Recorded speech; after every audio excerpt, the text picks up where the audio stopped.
Yo, what's going on, guys? Chase the Bro here, and welcome back to another Dark Souls 3 video.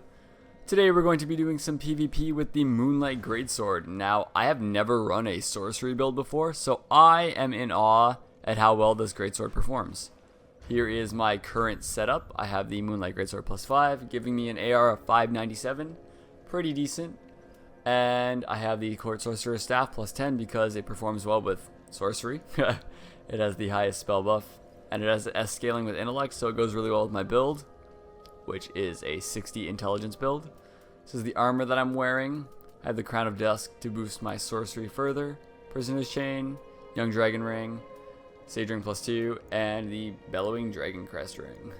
And as for my stats, it is a pure intelligence build, which is something I'm not used to, so don't judge me too harshly, guys. And as for my spells, I have Fair and Flash Sword just so I can have a quick straight sword, because I am using a great sword, so it does have a slower wind up. The White Dragon Breath, because it often confuses people and I can get them to run into it, and it does some decent damage. Crystal Hail, just as a way to space out my opponent, and it kind of distracts them so I can get a hit off or two while they're in there. And Farendite, just to finish them when they have the tiny amount of health. So Farendart, I think I said Farendat. But anyway, let's get into our first match, guys. Alright, bros, so for those of you who have never used the Moonlight Greatsword before, it's a greatsword that does mostly magic damage.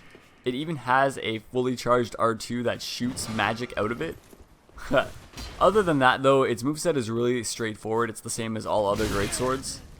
The only other thing I can note on it is its weapon art is like a charged poke. It actually doesn't shoot magic beams out of it. It just pokes, so the fully charged R2 is really the only one that shoots magic. This guy's probably getting really annoyed with me. Alright, I'll fight you now, man. And it's also great at roll catching, as you can just see. Sorry about just showcasing it, guy. I had to show my bros the weapon. Whoa, a scythe. You don't see that too much in PvP, and I want to see it more.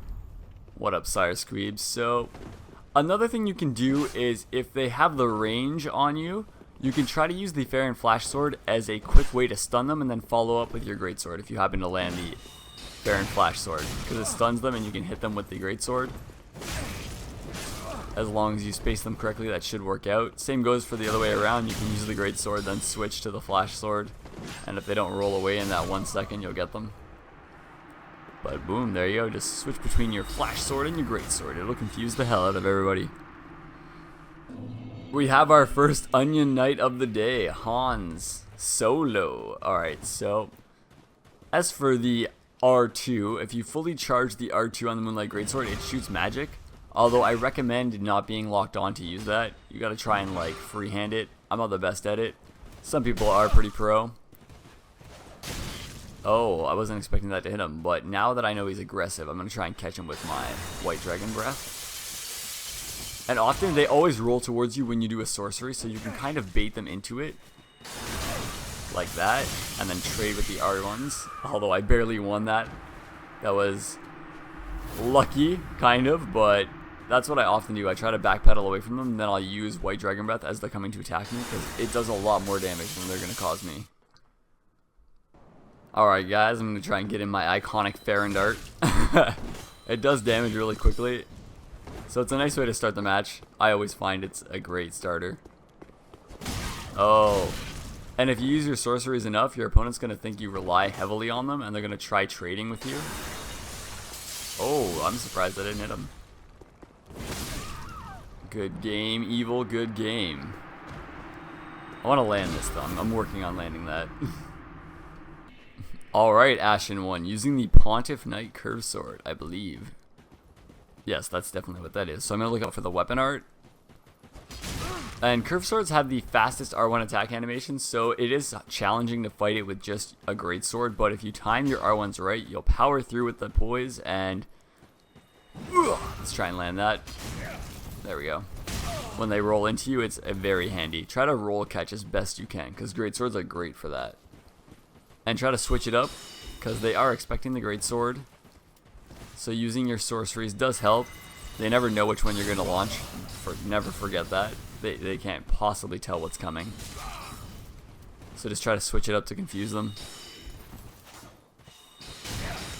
Like that. He's getting aggressive now. There we go. GG, man. GG. I also find beginning with Crystal Hail when you go to fight is a good way to just make your opponent rush in. Because they kind of want to hit you out of that, and if you keep spamming it, they're going to feel like you're a coward player. And that kind of tricks them into attacking. That was a bad trade on my part, but I still got in 200 damage with the Farron darts.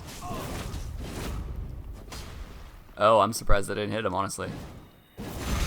Oh, that attack does so much damage. The weapon art of the Moonlight Greatsword is really amazing. You just have to space yourself a good distance enough away from them that when you go to poke in, they try to trade with you, and it does decent damage. Alright, GG, man. That was a good... an Ultra Greatsword. My favorite type of matchup. Hello to you too, Stiggy. Because Ultra Greatswords have great range, if you space them out correctly, their attack animations are a little bit longer than most other weapons, so you can kind of punish them if the people you're fighting just keep spamming R1. And I'm going to try and outspace him with my sorcery, although he looks like... yeah, he's getting aggressive. That's good, that's good. I want him to get aggressive. You want to bait them into making mistakes. Like that, going for an R2 because he thought I was going to roll away. No, I'm an aggressive player as well. And then if he rolls towards me, I'm going to do the weapon art, and that'll hopefully finish him off. Ah, that beat me. That was lucky. Who knows, maybe I can finish him with my favorite move that I can never land. GG. You can use R2s to bait opponents into coming to attack you as well. So just like use an R2 then as they're running at you, because you know they think they're going to be invulnerable in that one moment. Just switch to your R1 and boom, you'll finish them off. I personally find straight swords the weakness of great swords just because they have a faster attack animation and they get you out of your attack before you even can initiate it, and you can't hyper armor through it because it hasn't become that late in the animation that it's unstoppable. So for me, fighting straight swords with like a great sword that doesn't have unlimited poise like the Black Knight is amazing, but oh, I messed up. I will one day perfect my roll catches. Are you done with that? Dude, people just like spam holding that. It's like, man. GG, good trade. Mine does a lot more damage, although it's slower. It comes in handy sometimes.